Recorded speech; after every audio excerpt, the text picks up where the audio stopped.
Welcome guys to the tutorial info channel.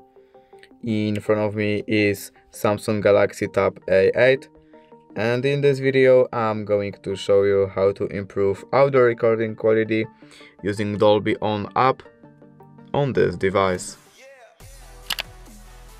Alright, so to do this we have to firstly enter Play Store because we have to get Dolby On from here. So I'm gonna search Dolby On.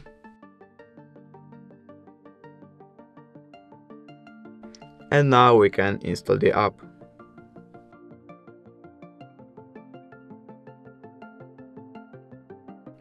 As you can see, we can open the app.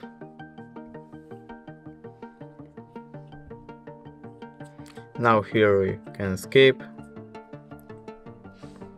We don't have to create any account.